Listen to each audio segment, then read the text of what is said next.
की press conference का मकसद ये है कि जो किश्तवाड़ में आज 12 दिन से 13 दिन से एक लगातार प्रोटेस्ट चल रहा है, जिसमें सभी पीआरआई, जिसमें डीडीसी चेयरपर्सन जो है वो उसकी लीड कर रही है। उसमें डीडीसी, बीडीसी, सरपंचेस, पंचेस साहिबान और उनके साथ साथ आवाम पब्लिक जो सारी सपोर्ट कर रही है उनको। और 12 दिन से लेके अभी तक कोई भी हल उनके प्रोटेस्ट का नजर नहीं आ रहा है। तो मैं एज चेयरपर्सन डिस्ट्रिक्ट रामबन भी उसी को जो सपोर्ट जो है एक्सटेंड कर रही हूँ। और मैं चाह रही हूँ कि जितने भी हमारे इस यूटी के अंदर जितने भी चेयरपर्सन्स हैं, चाहे डीडीसी मेंबर्स हैं, चाहे बीडीसी मेंबर्स हैं या पीआरआईज हैं, जो 3 tier system Jammu Kashmir UT के अंदर जो है स्ट्रेंथन करने की बात की जा रही है, वो कहीं ना कहीं खोखली साबित हो रही है। तो हम यही चाहेंगे, जितने भी चेयरपर्सन्स हैं, मैं उनसे अनुरोध करूंगी, उनसे गुजारिश करूंगी कि आप भी जो है सामने आए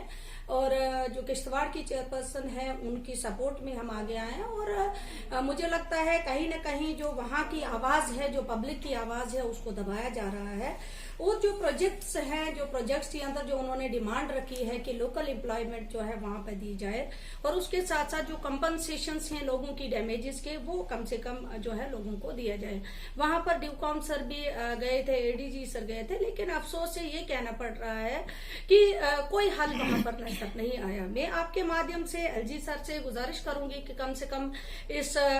जो है प्रोटेस्ट को जो है अपने नजरसानी में लें और कम से कम कोई हल जो वहां का है, जो पब्लिक आवाज दे रही है, जो लोगों के हक हैं, जो राइट है, जो वहां की लोकल एम्प्लॉयमेंट है, उसको कम से कम, जहां आपने बार बार ये कहा कि हम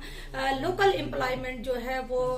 प्रोजेक्टों में देंगे, स्किल्ड है उनको भी देंगे, और अनस्किल्ड तो 100% जो है एलजी सर ने बार बार ये कहा है कि डीसीज को डायरेक्शन दी है कि 100% एम्प्लॉयमेंट होनी चाहिए। तो उसके बावजूद वहां पर कहीं भी 100% जो है एम्प्लॉयमेंट, तो क्या वहां पर 30 से 40% भी एम्प्लॉयमेंट नजर नहीं आ रही है। तो हम यही चाहेंगे कि किश्तवाड़ के इशू को जल्द से जल्द हल किया जाए। अगर उस प्रोटेस्ट को, उनकी मांगों को नहीं जो है किसी प्लेटफॉर्म पे लेके माना गया, तो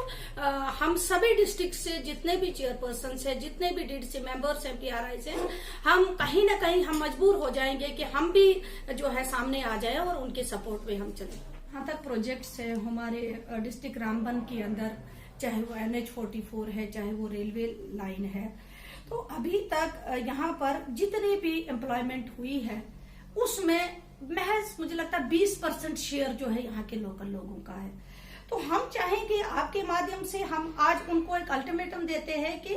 आप एक अपना जो लाहिम अमल आपका है उसको आप दुरुस्त करिए। आप यहाँ के जो हमारे पास स्किल्ड हैं, आप देखिए हमारे पास इंजीनियर्स यहाँ पर है, ट्रेनिंग करके आए हुए हैं, सिविल इंजीनियर्स है, इलेक्ट्रिकल इंजीनियर्स है, बाकी हमारे पास जो हमारे पास अनस्किल्ड अनएम्प्लॉयमेंट है। आप देखिए यहाँ पर एक ही तो सोर्स है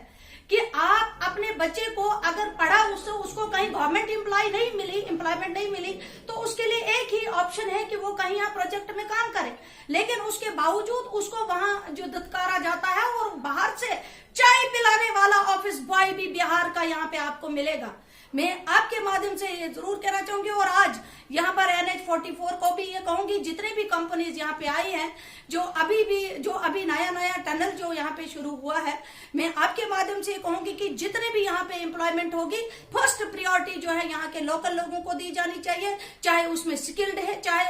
अनएम्प्लॉयमेंट, तो 100% लोकल होना चाहिए। और ऐसा नहीं है कि ये कहीं ये ना कहें कि चेयरपर्सन यहाँ है या डीडीसीज बने, बीडीसीज बने, उनके कान में ये खबर नहीं है कि हम लोग क्या कर रहे हैं। डायरेक्टली एडमिनिस्ट्रेशन के साथ लाइजान बना के हम लोग पब्लिक रिप्रेजेंटेटिव है, हमें लोगों के सामने जवाब देना है, और हम जवाब दे हैं। लोगों ने हमें वोट दिया है, लोग हमसे जवाब मांगते हैं। इसलिए मैं चाहूंगी कि यहाँ आइंदा आज के बाद जो भी रिक्रूटमेंट होगी, और हम चाहेंगे कि जैसे आप देख रहे हैं किश्तवाड़ के अंदर अभी तक डीडीसी चेयरपर्सन को वो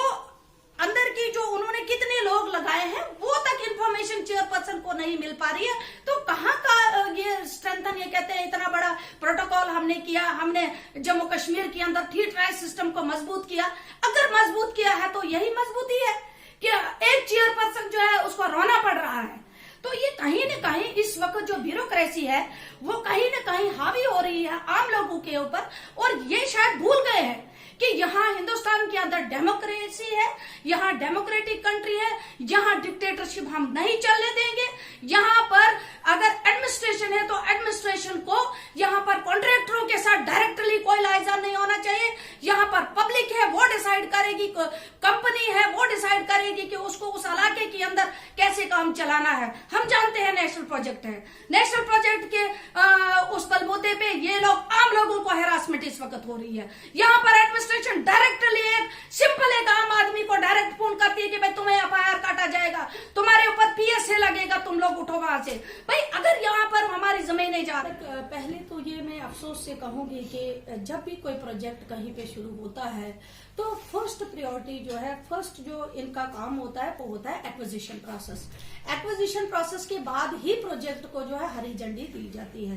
तो ये मेरी समझ से बाहर है कि अगर आप एक्वायर जमीन जो है, लैंड पहले एक्वायर करते हैं तो फर्स्ट प्रायोरिटी यही होनी चाहिए कि जहां भी डैमेजेस हो, जहां भी एक्वायर लैंड हो, उसको पहले जो है कंपनसेशन दिया जाए, उसके बाद लैंड जो है टेक ओवर की जाए। लेकिन यहाँ पर बदकिस्मती ये है कि अगर आपने कहा कि 2014 में या 15 में कोई लैंड एक्वायर हुई, कोई जमीन जो है एक्वायर हुई, और 2022 में आप उनको जो है उसी बेस का कंपनसेशन दे रहे हो, तो कहीं ना कहीं जो है प्रोटेस्ट तो जरूर होगा।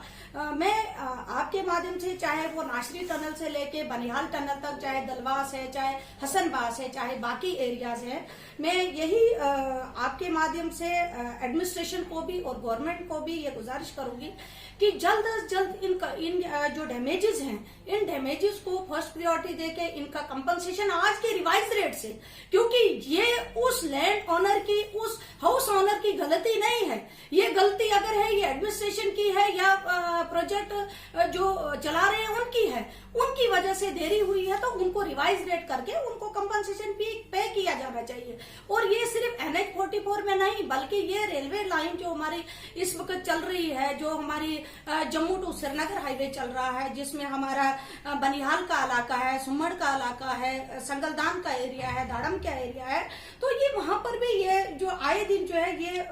जो मसले हैं ये उठते रहते हैं। और हमने, हालांकि मैंने अपने ऑफिस से अभी तक डीसी साहब को 2 से 3 डीओज लिख चुकी हूँ कि आप कम से कम जो है, जो डैमेजेस है, जो स्ट्रक्चर डैमेज है, उनको जो है आइडेंटिफाई करके उनको एक फाइनल लिस्ट शेप देके उनको कम से कम कंपनसेशन दिया जाए। और आप देखिए, खावड़ा को आप ले लीजिए, खावड़ा में इन्होंने पहले कंपनसेशन बनाया 43 स्ट्रक्चर्स का, उसके बाद इन्होंने 18 पे उनको पहुंचा दिया, और जब एक बार कंपनसेशन बन गया, फाइनल हो गया, उसके बाद फिर रेलवे अथॉरिटी इनको कहती है कि अब रीअसेसमेंट करिए। और रीअसेसमेंट जब होता है तो उसमें जिसका 80% डैमेज था, उसका 40% आज डैमेज बना है। तो ये कहाँ का इंसाफ है कि आप उसी कंपनसेशन को रिवाइज करके आप उसी मकान को पहले आप 40% डैमेज दिखाते हो, फिर उसको 5% डैमेज